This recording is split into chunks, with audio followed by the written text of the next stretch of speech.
Welcome to Quiet Queen's Reckoning. I'm so glad you're here. Now, let's get right into the story.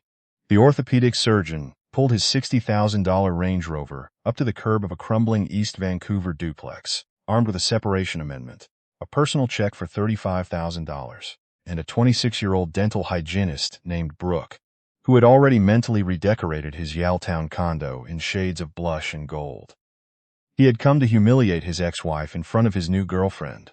He had come to watch Fiona sign away the last technical thread connecting her to his company. He had come to make her feel small.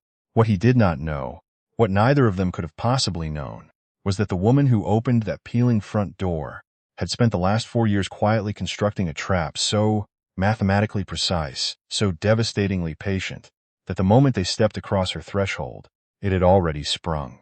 Chapter 1. The man who thought he'd won Adrian Holt was 49 years old and looked, to the untrained eye, exactly like success was supposed to look.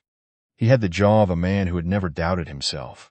He had the hands of a surgeon, steady, controlled, accustomed to operating in environments where everyone else deferred to his judgment. His coat was a charcoal Loro Piana wool blend that he had purchased on a trip to Milan the previous spring, and he wore it with the self-conscious ease of a man who had recently learned what Loro Piana was and wanted everyone to know he had. He was the co-founder and chief medical officer of OrthoSync, a Vancouver-based digital health company that had developed a proprietary patient assessment and surgical planning platform used in orthopedic clinics across British Columbia and Alberta. The company was in the final stages of a formal acquisition by MedAccess Group, a publicly traded health tech conglomerate based in Toronto. The deal, valued at approximately $170 million, was set to close by the end of the fiscal quarter. Adrian's personal share, after investor dilution and board allocation, would land just north of $42 million. He had spent the last 3 years telling anyone who would listen that OrthoSync was his vision, his architecture, his discipline, his drive, his late nights. Sitting in the passenger seat of the Range Rover, adjusting the collar of her ivory puffer vest, was Brooke. Brooke was 26. She had the curated, filter-ready beauty of someone who considered her appearance a professional obligation, and she wore it accordingly. She had been with Adrian for 14 months, long enough to have a drawer in his condo, an open tab at his preferred wine bar on Mainland Street, and a deeply held conviction that the life she was about to step into was hers by right. "This is it?" Brooke said, peering through the windshield at the duplex. The exterior was weathered, its cedar siding gone gray and split in places. The front garden, a tangle of dormant hydrangeas, and a rusted bicycle frame that had clearly not moved in seasons. "Babe, are you actually sure she lives here? This looks like a student rental." "She lives here," Adrian said, with a thin, satisfied smile that he could not quite hide. "I know.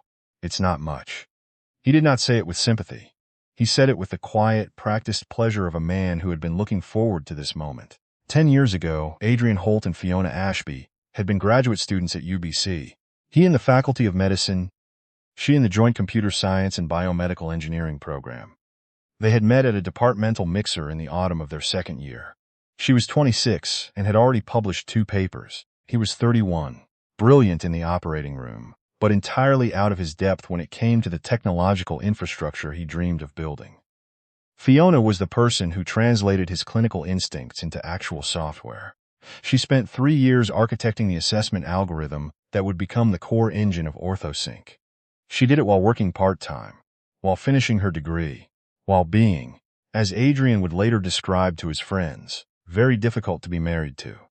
What he meant by that was that she was quiet, that she preferred whiteboards to dinner parties, that she declined to attend his colleagues' events because she found the performance of it exhausting. And he found her reluctance embarrassing. The divorce, 4 years ago, had been swift and brutal in the way that divorces are when one party has significantly more legal firepower than the other. Adrian retained a firm in downtown Vancouver with 3 senior partners and a reputation for making inconvenient spouses disappear from corporate paperwork. Fiona had a single-family lawyer from Burnaby, who specialized primarily in residential custody cases. When it was over, Fiona had walked away with a modest spousal support arrangement, her personal savings, and the deed to this duplex, a property they had bought together early in the marriage with the vague intention of renovating and reselling. Adrian had kept everything else, including, as far as his lawyers were concerned, the full intellectual property portfolio of OrthoSync. He had expected her to fight. She hadn't. She had simply packed a bag, signed where she was told to sign, and left. He had interpreted that as acceptance, as defeat. He had been wrong about almost everything. "Why didn't your lawyers just courier the amendment?" Brooke asked, frowning at the house as Adrian opened her door. She stepped out carefully, her white sneakers landing on the cracked concrete of the sidewalk, with visible reluctance. "Why do we have to come all the way out here in person?" "Because lawyers send paper," Adrian said, adjusting his coat. "I want to see her face when she reads the number on that check." He was not ashamed of saying it. It was simply the truth. The MedAxis due diligence team had, 3 weeks prior, flagged a discrepancy in OrthoSync's IP documentation. Nothing catastrophic, Adrian's lawyers had assured him. A minor gap in the chain of title on the core assessment algorithm, a legacy issue from the company's early days that needed a clean supplementary release before the acquisition could proceed. A formality. They needed Fiona to sign an amendment explicitly confirming that she held no residual claims to the underlying architecture. It was, Adrian had been told, entirely routine.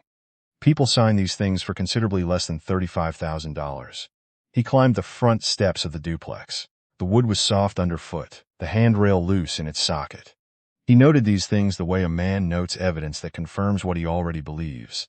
He knocked. Chapter 2. The door that changed everything for a moment.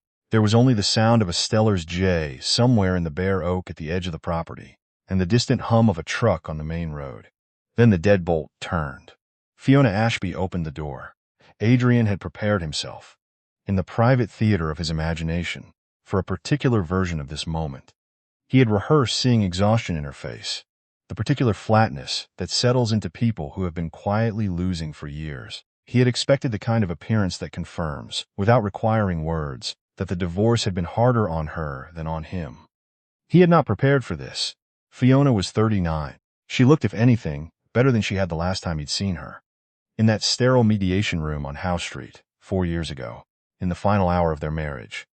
Her dark hair was pulled back simply. She wore wide-legged trousers in a deep slate wool and a loose open-collar shirt in what appeared to be an extraordinarily heavy silk. There was no jewelry except a single thin gold band on her right hand. Not a wedding ring, just a ring, and no visible brand marking on anything she wore. She looked like someone who had nothing to prove and had known it for a very long time. Her eyes, which were a particular shade of dark hazel, that Adrian had once described to a colleague as unsettlingly perceptive, moved from his face to Brooke's and then back again with the calm, unhurried assessment of someone reading a situation they have already fully anticipated. "Adrian," she said. Her voice was level and warm, in the way that rooms are warm when the heat comes from the walls rather than a single source. "This is unexpected." "Hello, Fiona," Adrian said, recovering himself. "You look the same. You look tired," Fiona said, without particular malice. Her gaze drifted briefly to the slight puffiness beneath his eyes, the tension in his jaw. "Long week?" Brooke stepped forward, linking her arm through Adrian's with the pointed deliberateness of a woman marking territory. "I'm Brooke," she said, her smile sharp at the edges. "Adrian's fiancée. I've heard so much about you." "Well, not that much, actually. Just that you two were married when things were still sort of getting started." Fiona regarded Brooke with an expression so gently neutral it was almost serene. "How lovely," she said. Then, to both of them, "Would you like to come in?" Adrian had already been scanning what he could see of the interior through the open door. The narrow hallway, the raw drywall, a single bare bulb in a wall sconce. He felt something loosen in his chest. There it was. The evidence he had come to see. "Of course," he said, and stepped inside. The front hallway was unfinished. That was the only word for it.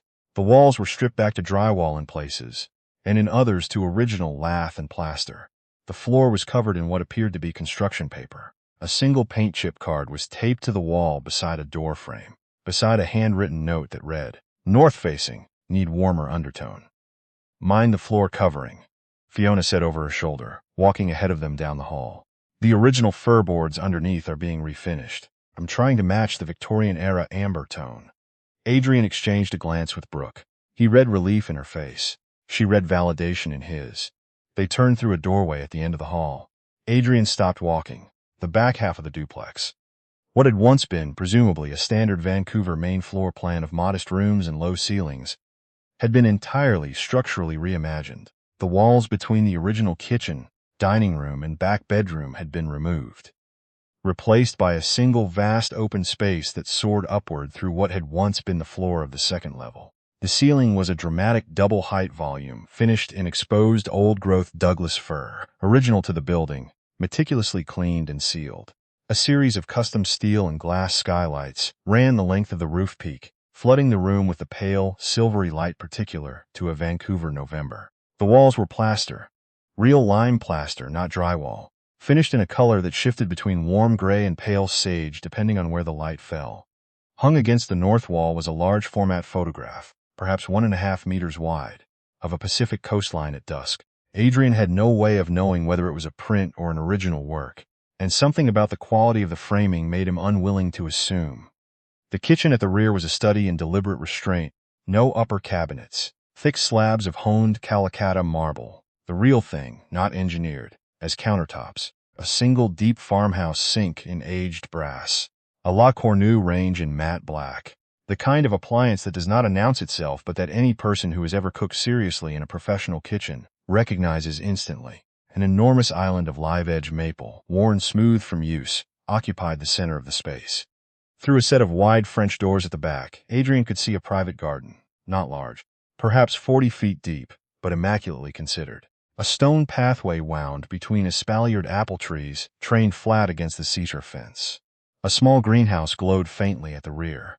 A fire bowl of brushed concrete sat at the garden center, surrounded by low bench seating, covered in what appeared to be weather-treated linen. The whole of it, the building, the renovation, the garden, was worth, in this neighborhood, conservatively, $2.2 million. Possibly more, depending on what she had done upstairs. "Please," Fiona said, gesturing to the island. "Sit." Adrian sat.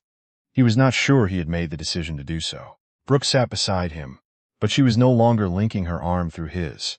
She was looking at the kitchen with an expression she could not quite control, something between confusion and a dawning, unwilling recognition. "How did you afford this?" Adrian asked.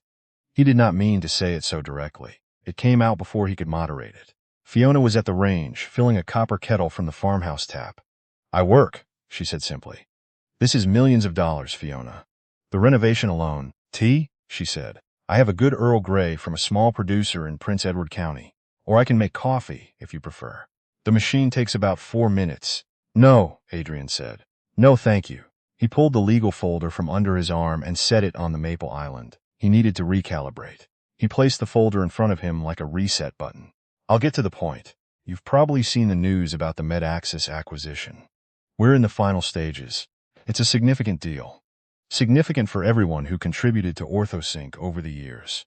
Fiona set the kettle on the range and turned to face him, leaning lightly against the counter with her arms folded. Not defensively, just comfortably. The posture of someone waiting for a sentence they already know the end of. The due diligence team flagged a minor gap in the IP chain of title. Adrian continued, opening the folder, specifically relating to the core assessment algorithm, the Meridian framework. As you know, the original development predates formal incorporation, and there's a technical ambiguity in the transfer language from the separation agreement. Med-Access wants a clean supplementary release, just a confirmation that you hold no residual rights to the underlying architecture. He slid the document across the island, followed by the check. $35,000, he said. Tax-free. I think that's more than fair for a signature on a one-page amendment. It's a formality, Fiona.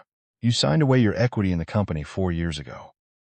Brooke, who had been studying the kitchen, with the expression of a woman recalibrating everything she thought, she understood about the situation, reached forward and pushed the check toward Fiona with 2 fingers, as though delivering a verdict.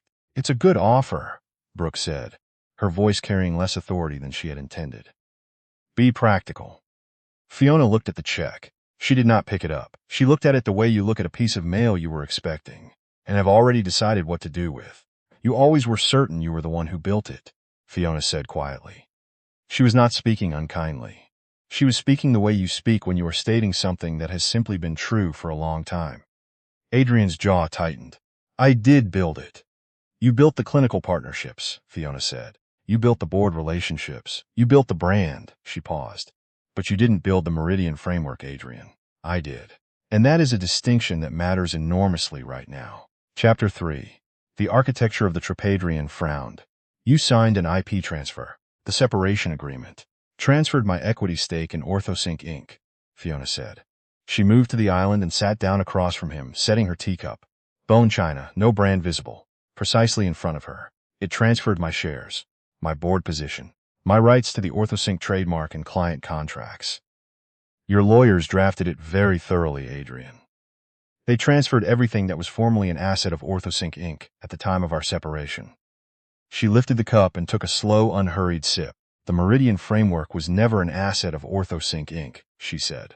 The room became very quiet. Outside, the Stellar's jay called once from the oak tree. What are you talking about? Adrian's voice had shifted. Something underneath the polished professional register had cracked, just slightly. The Meridian algorithm is the core of our platform. It's been embedded in every version of the software for 8 years. Yes, Fiona agreed. On a revocable, non-exclusive license, which I granted to OrthoSync in the original vendor agreement, in the spring of the company's first operating year. Adrian stared at her. I developed the Meridian framework during my graduate research, Fiona said. 11 months before OrthoSync was formally incorporated. I filed the patent under a numbered holding company, 1147 Ashby Innovations, Inc., through a Vancouver IP firm, the August before we launched. When you incorporated OrthoSync and we drafted the initial vendor and technology agreements, I licensed the framework to the company. It was a beta license, non-exclusive, open-ended, and revocable. She set the teacup down with a soft, definitive sound. Your lawyers never flagged it because they didn't understand what they were reading. They saw technology licensing agreement in a stack of incorporation documents and treated it as standard vendor boilerplate. She tilted her head slightly. You signed it at the kitchen table in our apartment on Kitts Point. You were on the phone with your lead investor at the same time. You signed where I put the tab. Adrian's mouth opened, then closed. The MedAxis due diligence team, Fiona continued, her voice carrying the calm, exact cadence of someone who has rehearsed this, not because they are nervous, but because they wanted to get every word exactly right, did not flag a minor technical ambiguity, Adrian. They discovered that OrthoSync does not hold title to the Meridian framework at all. They have known this for 11 days. The silence that followed was a different kind of silence. It had weight and temperature. You're bluffing, Adrian said. The word came out thin. Patents on academic research belong to the university. UBC has a mandatory IP assignment policy for graduate research. They do, Fiona said, for research conducted under a UBC-funded project or using UBC facilities and resources. The Meridian framework was developed independently, on my own time, on privately purchased computing resources, with no university funding. I disclosed it to the department. They reviewed it. It fell outside the assignment obligation. She reached into the pocket of her trousers and placed a folded document on the island, beside the check. If you'd like the UBC IP office correspondence confirming that, it's there. Adrian did not look at the document. He was looking at Fiona. The look on his face was the look of a man who has just understood, all at once, that the ground he has been standing on for 8 years was never his. He pulled out his phone. He dialed his general counsel, a man named Graham, who billed at $640 an hour, and who had, until this moment, been Adrian's most reliable source of professional certainty. The phone rang twice. Adrian. Graham's voice came through the speaker flat and stripped of its usual measured confidence. There was something in it that Adrian had never heard before. Tell me you're not in East Vancouver right now. Tell me she's wrong, Graham. A pause. Long enough to mean everything. We've been in the document since last Friday, Graham said. When MedAxis flagged the IP discrepancy, we went back to the original incorporation file. The vendor agreement is there. The license terms are unambiguous. Meridian was never assigned to OrthoSync. We had a license. Another pause. Fiona's holding company served a formal notice of license revocation to our registered office at midnight on Monday. Adrian pressed his hand flat to the maple surface of the island. He needed something solid. Our servers received the technical enforcement protocol at the same time, Graham continued. Our dev team has confirmed it. Without Meridian's core logic, the assessment platform cannot function as represented to MedAxis. Override it, Adrian said. Get the engineers to build around it. We have the front-end architecture. They don't have time, Graham said. MedAxis required the platform to be operational and fully represented as advertised. If we go to them now and say the core algorithm is encumbered, the deal doesn't survive. And Adrian, Graham paused again. And this pause was different, heavier. MedAxis has already been in contact. Not with us. Adrian looked up at Fiona. She was looking back at him with an expression of perfect, devastating composure. Chapter 4, The Queen's Gambit. They contacted you, Adrian said. It was not a question. 3 weeks ago, Fiona said. When their auditors found the meridian discrepancy, they came to me directly. I'd actually been anticipating the call for some time. Brooke, who had gone very still on her stool, turned to look at Fiona with an expression that was no longer contempt. It was something rawer than that. What does that mean? Brooke asked. What does anticipating the call mean? Fiona reached across the island and turned her laptop, a matte black machine, unbranded, that had been sitting closed at the far end, to face them. She opened it and navigated to an email and slid the laptop across the island toward Adrian. He leaned forward. The email was from Carolyn Marsh, President and CEO of MedAccess Group. It was time-stamped 9 days ago, addressed to Fiona Ashby, Principal, 1147 Ashby Innovations, Inc. Subject line: Formal offer, acquisition of 1147 Ashby Innovations, Inc. and Meridian IP portfolio. The body of the email confirmed that MedAccess Group had approved the acquisition of 1147 Ashby Innovations, including all intellectual property held under the Meridian patent portfolio, for a total consideration of $194 million in cash and restricted stock, with Fiona Ashby to join MedAccess as Chief Technology Officer.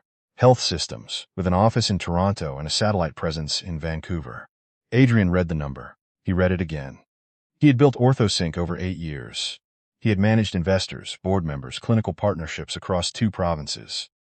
He had given the keynote at a health tech conference in Calgary. He had been on the cover of BC Business magazine, for which Fiona had attended the photo shoot, and stood slightly out of frame. And the number the company's acquirer was paying for the thing Fiona built, quietly, in a graduate apartment in Kitsilano, 11 months before he'd even filed his articles of incorporation, was $9 million more than the entire valuation of his company. They were never going to buy OrthoSync, Fiona said. She did not say it with triumph.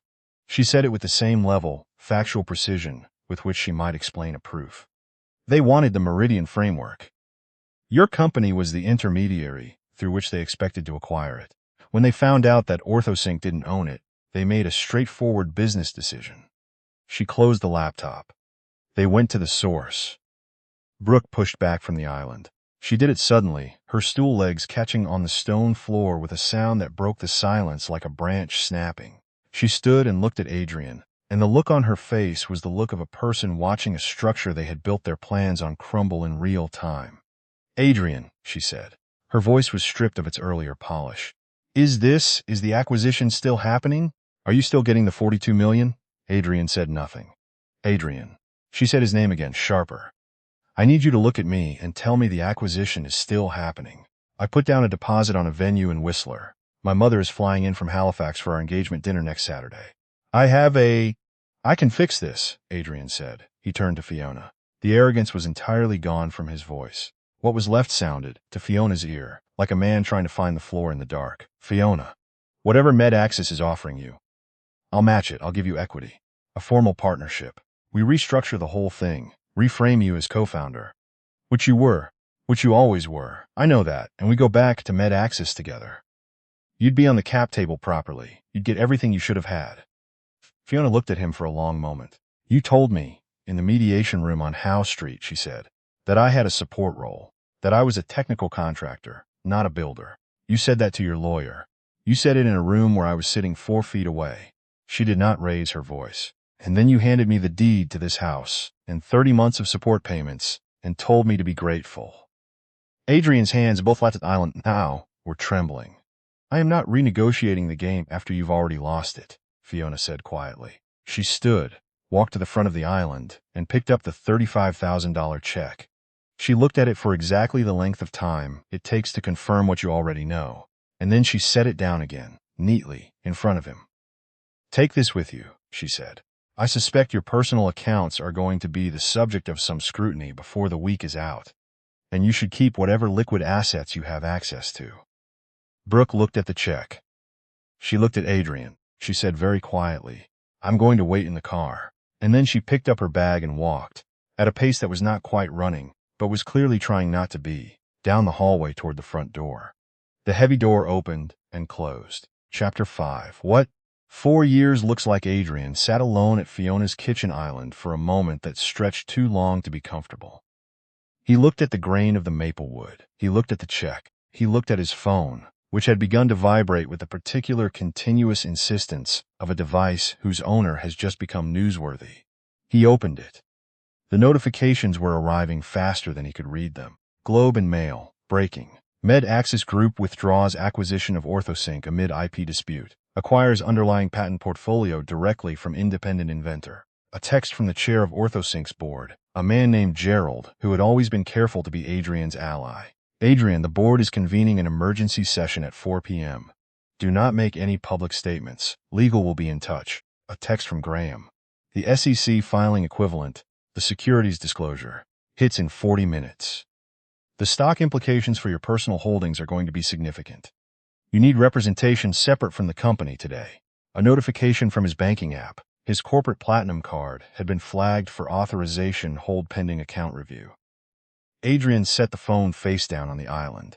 He sat very still, the way people sit when their bodies understand something their minds are still trying to refuse. Why didn't you do it earlier? He asked. His voice now was barely above a conversation. If you always had this, why wait 4 years? Fiona was at the range, warming her kettle. She did not turn around immediately. She let the question sit in the room for a moment, the way you let a room air out before you speak.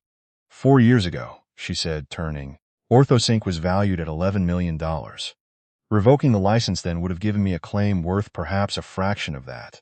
In legal fees and years of litigation, you would have rebuilt. You had investors, you had the clinical relationships, you had the confidence of a man who had never once considered that the ground might not be his. She carried the kettle back to the counter. I needed you to build it higher. I needed the value to become undeniable. I needed a buyer large enough that when the IP question surfaced, they'd look past you entirely and come directly to me. She set the kettle down.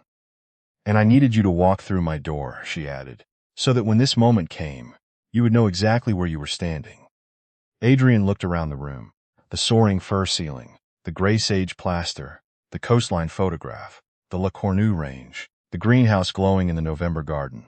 He had come here to pity this house. He understood now that it had never been a house. It had been a statement, built deliberately, lived in patiently, waiting for exactly this afternoon. He had walked into it of his own free will. The house, he said. I bought out the duplex next door 18 months ago, Fiona said simply. The two were always meant to be a single property. The restoration took just under 2 years. The heritage designation protects the facade, which is why the front still looks as it always did. Something very close to a smile moved across her face. It suits the neighborhood, and it kept people from asking too many questions. Adrian stood. He stood the way people stand when they have forgotten what they were going to do next. He picked up his legal folder, the $35,000 check, still sitting on the maple island where he'd placed it. He looked at Fiona. I'll be speaking to my lawyers, he said. It was meant to sound like a warning. It did not. Of course, Fiona said. He walked down the hallway. The construction paper rustled under his shoes. The bare Edison bulb cast its single warm circle on the raw plaster wall, and the paint chip card with its handwritten note about north-facing light looked back at him as he passed. He opened the front door. The November air on the East Vancouver street was cold and smelled of wood smoke and wet leaves. The Range Rover was still at the curb, engine idling. Through the tinted passenger window he could see Brooke's silhouette, her arms crossed, her face turned away. He walked toward the car. He put his hand on the door handle. His phone rang. The screen read, Gerald, board chair. He stood on the sidewalk in front of the crumbling cedar exterior of Fiona Ashby's house, and he did not answer it. Chapter 6, the rosette in the foam inside. The front door closed with the sound of a house settling back into itself. Fiona stood in the hallway for a moment. She was not listening to see if he would come back. She already knew he wouldn't. She was simply standing in the particular quiet of a space from which something heavy has just departed. She walked back through the hallway, past the paint chip card and the construction paper floors and the single Edison bulb, and into the back of the house. The light through the skylights had shifted in the last hour. It was lower now. The November afternoon doing what November afternoons do in Vancouver, tipping early toward dusk. The room was suffused in a warm amber that turned the lime plaster to the color of old honey. She put the kettle on. While it heated, she walked to the French doors at the back and opened them, letting in the cold garden air. The espaliered apple trees along the fence had gone entirely bare, their trained branches making precise right angles against the cedar boards. The greenhouse at the garden's back glowed with its interior grow lights. She had tomatoes in there, and a bay laurel she'd been cultivating for 2 years, and a row of herbs that had no business surviving a Vancouver winter, but were managing it regardless. She stood in the doorway for a moment, letting the cold come in. Her phone on the kitchen counter signaled a message. She knew who it was before she looked. Carolyn Marsh, MedAxis Group. Fiona, the news is moving. Your legal team has been outstanding through this. The wire for the initial tranche transfers at 9 tomorrow. Looking forward to seeing you in Toronto next week. You built something extraordinary. Fiona read the message. She typed a brief reply. Thank you, Carolyn. See you Tuesday, and set the phone back on the counter. She made the tea. She carried it to the island and sat in the same place she had sat for the last hour, across from where Adrian had been. The maple surface was entirely clean. No folder, no check, no legal amendment demanding she sign away the last piece of herself she had quietly, methodically, legally kept. She wrapped her hands around the cup and looked at the coastline photograph on the north wall. She had taken it herself on a solo camping trip to the Sunshine Coast, the autumn after the divorce. She had driven up on a Thursday, pitched a tent on the beach at Smuggler's Cove, and sat for 2 days in a fold-out chair watching the water. She had not been grieving, exactly. She had been recalibrating, clearing the whiteboard, as she thought of it, so she could see what was actually there. What had been there, she'd found, was a great deal. She had the Meridian patent. She had the holdco. She had a severance amount that, invested carefully, had seeded the initial renovation. She had her own professional network, independent of Adrian's, built over years of academic and peer collaboration, that he had never thought to ask about, because he had never thought to wonder. She had the house, both halves of it now, and the knowledge that the best architectural details are the ones that take 4 years to get right. She had, most essentially, time, and she had known. From the afternoon she walked out of the mediation room on Howe Street with the deed to a crumbling duplex. How she was going to use it. She had not been angry 4 years ago. That surprised people when she told them, the very few people she told. She had been, not calm exactly, but clear. Clarity was different from calm. Calm was passive. Clarity was a working state. She had been clear about what she had, what she was owed, and what she was going to do about it. And she had spent the 4 years since in the productive, unhurried work of doing exactly that. She thought about Brooke, sitting in the idling Range Rover. She did not think about her unkindly. Brooke had been handed a version of Adrian that was almost entirely constructed from the outside. The car, the condo, the professional reputation, the borrowed authority of a company built on someone else's code. It was not Brooke's fault for believing it. The construction had been convincing. It would not be convincing much longer. Fiona took the last sip of her tea and set the cup in the farmhouse sink. She rinsed it, dried it, and returned it to the open shelf above the counter. The shelf she had built herself, on a Saturday in September, from a length of reclaimed Douglas fir she'd sourced from a salvage yard in Langley. She moved to the La Cornue range. She ground a small amount of Ethiopian Yirgacheffe, a single-origin bag from a roaster on Commercial Drive, and loaded the portafilter. She pulled the espresso, watching the extraction carefully, adjusting the grind by feel. She steamed a small amount of milk, working the wand at the angle that produces, when done correctly, a microfoam with the texture of wet silk. She poured it over the espresso and turned the cup slowly, drawing the foam into a rosette pattern that settled at the center of the surface. She carried the cup to the French doors and stood in the opening, looking out at the garden. The fire bowl was unlit. The greenhouse glowed.